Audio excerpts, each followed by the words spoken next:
I'm 76 years old, and only recently did I admit to myself that work gave me praise, but it took my time. That sentence feels heavier than I expected.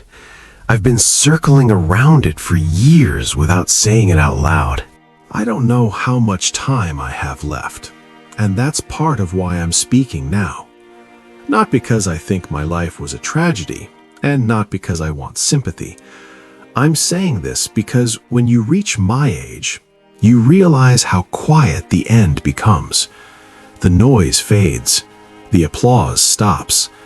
What's left is memory, and honesty becomes harder to avoid. Most days now are slow.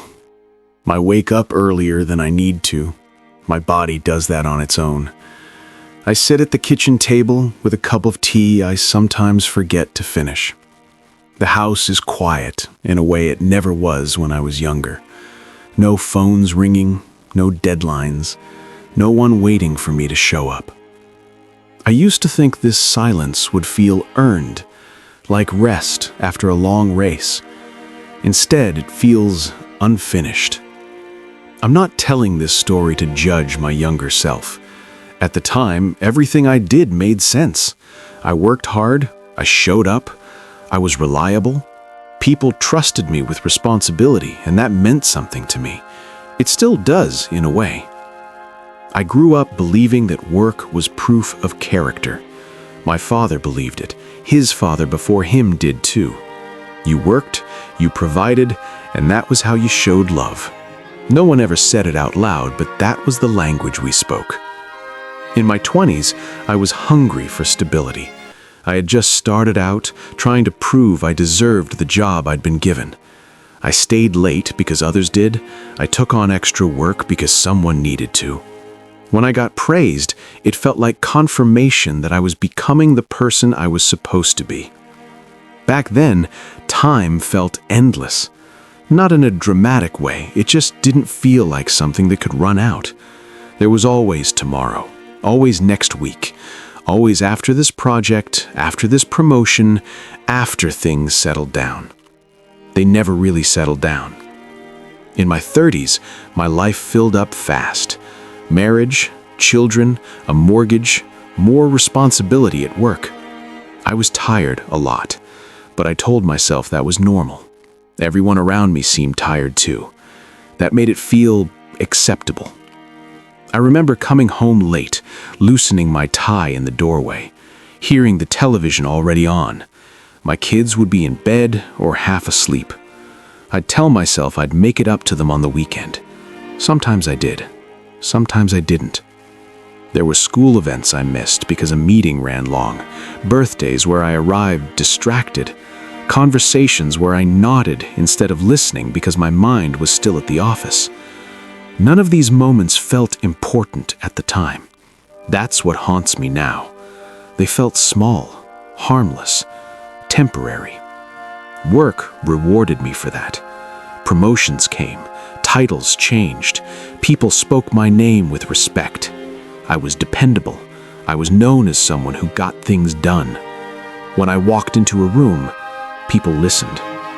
At home, things slowly changed in ways I didn't notice until much later. My wife stopped asking when I'd be home. My kids stopped waiting up. It didn't happen all at once. It happened quietly, like a clock ticking in another room. In my 40s, I told myself this was the peak, that this was the season for sacrifice.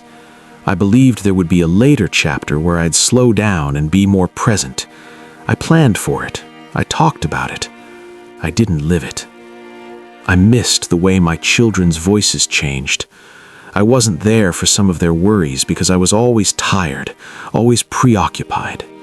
I loved them deeply, but love doesn't always translate when it's postponed. My wife carried more than she should have. I see that clearly now. At the time, I thought I was helping by working harder, providing more. But what she needed wasn't more money. It was more of me. We argued about it sometimes, not loudly, not dramatically, just enough to make me uncomfortable. I'd promised things would change soon. She stopped pushing after a while. That should have scared me more than it did. The cost didn't arrive like a crash. It arrived like erosion. By the time I reached my 50s, work was a habit as much as a duty. I didn't know how to stop. I wouldn't have known what to do with myself if I did. My identity was tied to being useful, needed, respected. That kind of praise is seductive. It tells you you're important. It doesn't tell you what it's costing you. The turning point didn't feel like a dramatic revelation. It came wrapped in ordinary grief. My wife got sick. Not suddenly, but enough to change the rhythm of our lives. I started coming home earlier. I sat with her in waiting rooms. I held her hand in silence. For the first time in decades, work wasn't the center of everything. She passed away before I truly learned how to be present. I replay our last years together often, not because they were bad, but because they showed me what I had been missing. I wish I could go back and sit longer at the table, ask better questions, listen without checking the clock. After she was gone, the praise from work felt hollow. People told me how sorry they were. They told me how dedicated I was. None of it filled the space she left behind. Retirement came later than I expected.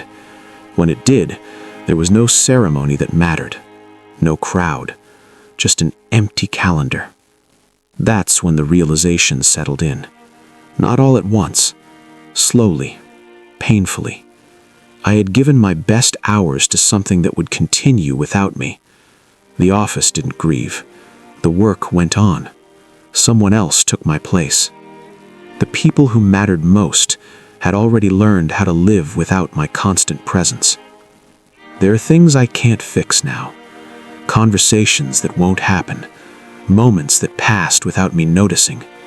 Time that doesn't circle back.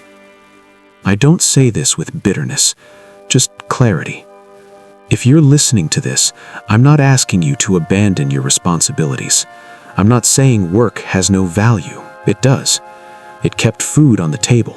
It gave structure to my life. But I wish I had understood sooner that praise is temporary and time is not. No one at my job remembers the late nights the way my family remembers the empty chair. If this story stays with you, let it do so quietly. Sit with it. Ask yourself where your hours are going. Not out of fear, just out of honesty. I'm 76 now. My days are slower. I notice things I used to rush past. Sunlight on the floor, a familiar song, the sound of my own breathing in a quiet room. I can't change what I gave away.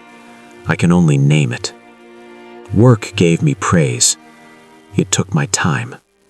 And time was the one thing I didn't realize I was spending. That's all I wanted to say.